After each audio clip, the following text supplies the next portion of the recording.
Hey guys, welcome back to Puff It Louder. So, the finale of Case 1, here we go. The stolen zero file, right sir? Correct. Only just as the thief was about to leave with the file, I appeared. The thief then threatened me with their own gun and made their escape. The second bullet was fired during that brief encounter. So the shelves getting messed up twice in the 2 bullets. It was all because of 2 different people were doing 2 different things at 2 different times. Oh my god, this... Precisely. So now do you see, Mr. Portsman? The person I'd met was just a thief, and was not, in fact, Mr. Faith's killer. Your alibi for the time frame in which I ran into the other person is now irrelevant. Because we now know that the murder took place during the first culprit's visit. Oh boy.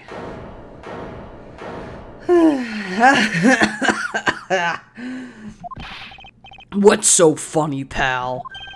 Absolutely splendid. Your scenario explains everything.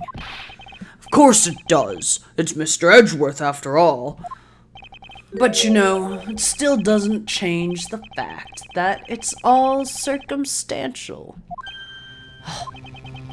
Supposing if, and that's a big if, your theory's right, it would indeed render my alibi, which is withstood scrutiny, mind you, irrelevant. But there is still one defining point of your argument for which you have no evidence. Your supposition that I was the first visitor. Mr. Edgeworth, you can't let him get away with that, sir. But he has a point. I have absolutely no proof of it. At this point. Don't say that, sir. I don't believe this. Don't worry, Maggie. I'll do something if I must. You know something? I find your attitude to be somewhat peculiar, Mr. Edgeworth. If the person you met really was just a plain old thief, then why is that person not your main suspect? That is, if your theory's correct. Dun dun dun. Well. Okay. That thief you ran into should be your real suspect, wouldn't you say? We should be out there looking for that thief right now. They might still be nearby. I hate to repeat myself, but as I've already said, I was training in my room. And when Jim came to deliver some evidence to me, I was down at Criminal Affairs. So I can't be expected to know what happened around here after I left. Well. Okay. Oh shoot, I totally missed what Edgeworth said. Whoops. Of course, now isn't the time to be wasting time on a dead-end discussion. I don't think it's at all dead-ended. I find your alibi to be fascinating.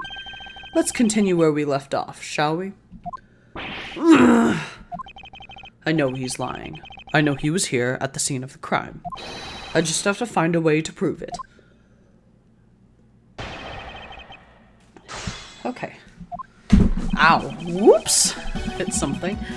La la la la la. In my room. What's the evidence that he brought? Let's hear about it. Why didn't you go there with Mr. Faith? Ah, that's because he said he was tired and was gonna take a quick nap. You know those sofas in the hallway? He likes to sleep on those. It's one of his habits. And what of the evidence he bought? Or he brought, not bought. Whoops. There were things related to yesterday's case. Just 2 items. A gun and a pendant.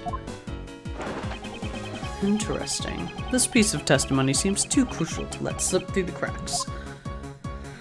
Okay. He brought me 2 items, a gun and a pendant. But his letter says that he brought 3 items, right? Yep. I got you now, bitch. Only 2 pieces? I believe the proper phrase here is, you fail. Excuse me? You fail as a prosecutor, Mr. Portsman, as you intend to keep evidence hidden from me. What are you talking about? I haven't hidden anything from you. Well, here's a piece of evidence I think you should read. Carefully. Oh, whoops, I thought it was him. It says that Mr. Faith was bringing 3 pieces. Yes, and this is the victim's real dying message to you, Mr. Portsman. I can't believe to get tripped up by simple arithmetic. Where is the missing piece of evidence? It's... You have it, don't you? Only the guilty would make such a face. Detective Gumshoe? You don't have to say it, sir. I'll bat that guy down from head to toe. What? Don't come any closer, I'm warning you. This is all part of the investigation, pal, so don't even think about stopping me. No! Hey, what's this? He had this on him, sir. Despite what you said, it would appear that you do have something to hide. Well, why would he hide something like that? There's only one reason why anyone would hide evidence of this caliber. Because it would unequivocally point to that person himself as the real killer.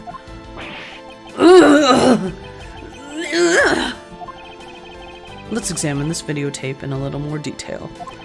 For the section of the tape that will drive the last nail into his coffin. Alrighty. Blood! Oh, that's blood, isn't it? Yes, and I believe this is what the good prosecutor was trying to hide from us. This blood is still fresh. You mean this might be Detective Faith's blood? No, you got it all wrong! No amount of denial can save you. We have but to run a blood test to find the truth. You told us that you had received evidence from the victim earlier. Now, you will tell us when and how did the victim's blood find its way onto this video. Yeah, it's totally suspicious. Was it at the moment of his death? Did Detective Faith have this videotape on his personage when you killed him? Personage? Yeah, I don't know. You know very well there's no way to prove that. Not even if we were to examine this tape for fingerprints? No! If I had to take a guess, I'd say that the only ones on here would belong to the murderous you and Mr. Faith. No! Impossible!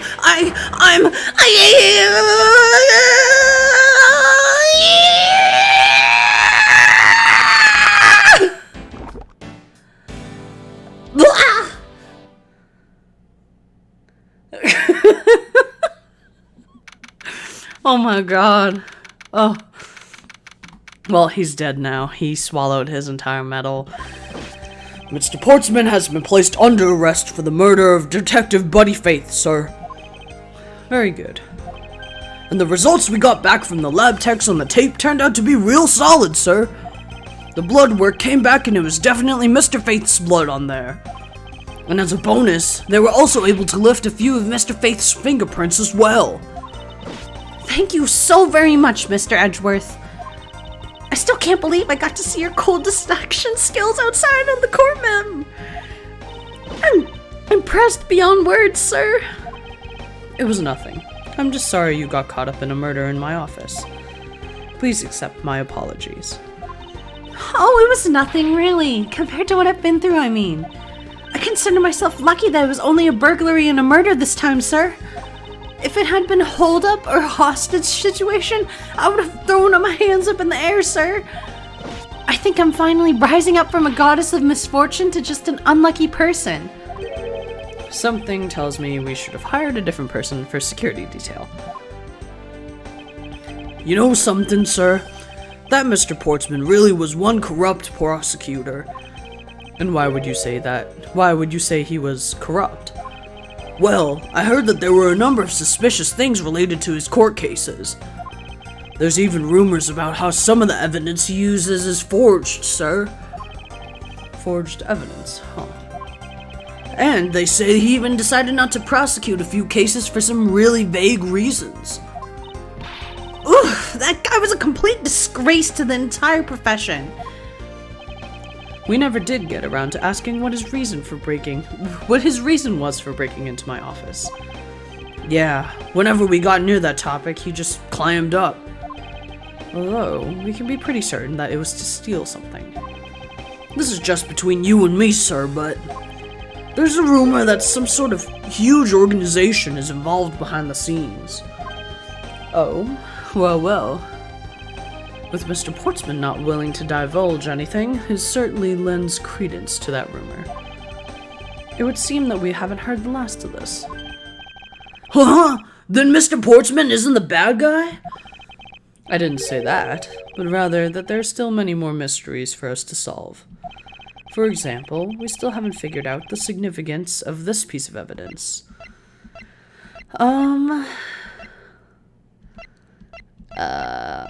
This? Take that! The person who stole the file, the other villain of the night. Yeah, I wonder who it was. And what happened to those stolen pages? I wonder, who in the world was it that held me up at gunpoint? Oh, hello. Mr. Edgeworth, sir! Yes? I came across this while I was processing your office earlier, sir. This card? What is it, sir? Is that a bird or something on there? It's not just any bird. It is the mark of the raven, the three-legged raven. Even you should know what this is, detective. Oh, it's about that thing, isn't it? That great thief everyone's talking about? Yes, it is the mark of the great thief Yatagarasu. Under the mark of a legendary bird, the Yatagarasu is noble to the end, a modern Robin Hood. Labeled mysterious and phantom-like, the Yatagarasu appears and vanishes at will. Though we don't know much about this thief's ultimate goal, we do know the targets. The Yatagarasu likes to find and make public evidence of corrupt dealings of all sorts. The theft is always performed in silence, and always with perfection. Once a target is chosen, no dramatic calling card or announcement is sent forth. Instead, the chosen corporation is infiltrated without even the target noticing. Some days later, the evidence that was found is sent out to the mass media, along with this single card. Although it has been a while since the Yatagarasu's last appearance. Hey, Mr. Edgeworth! Look, something's written on the back. What? Let me see. It's the location of where the thief put the stolen files. So the person who stole the contents of the file was the Yatagarasu. Yatagarasu. Organization. Quite a few key words are popping up in this mystery. The murder in my office. The return of the great thief, Yatagarasu. How many times do I have to say that word?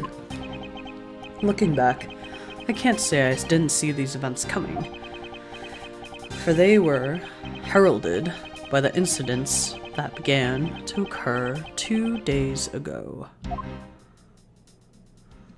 Oh my god, that was wild!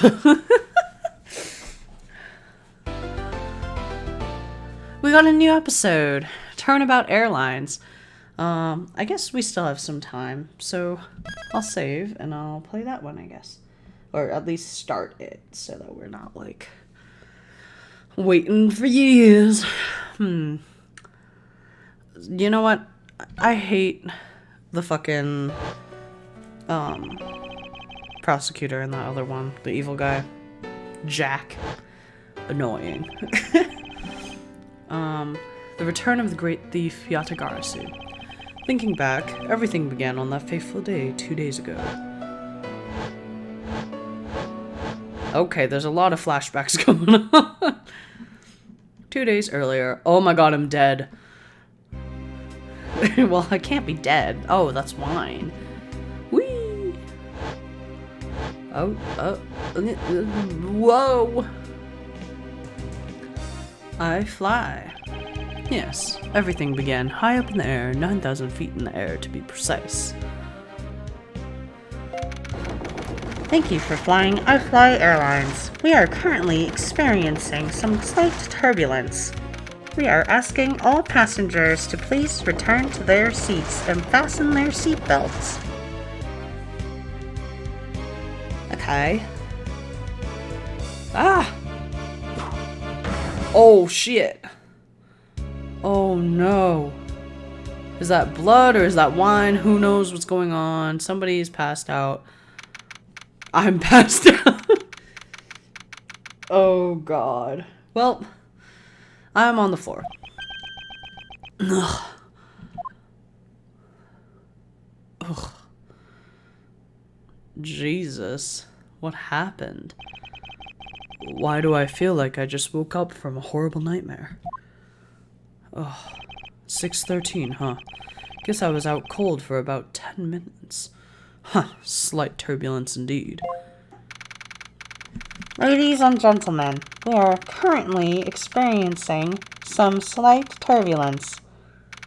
For your safety, we ask that you return to your seats and fasten your seatbelts. I suppose turbulence is to be expected on a flight. Though admittedly, I'm less than comfortable with anything resembling earthquakes. Which is a thing in Ace Attorney. Oh! What was this? What's this? A travel wallet? But it's not mine. How did someone else's travel wallet and wind up in my pocket? Ugh, my head. Why won't this headache go away? I'll take care of this travel wallet later. Or hand it off to an attendant. Ugh, from earthquake-like turbulence to an elevator. Ugh. What am I doing hesitating like this? Actually, I know full well why I hesitate. It was when I was still but a young child. Oh, it explains it. I was caught up in a murder that happened in an elevator. But how long am I going to let my past haunt me? It's just an elevator. I'm a grown man now. I need to behave like one.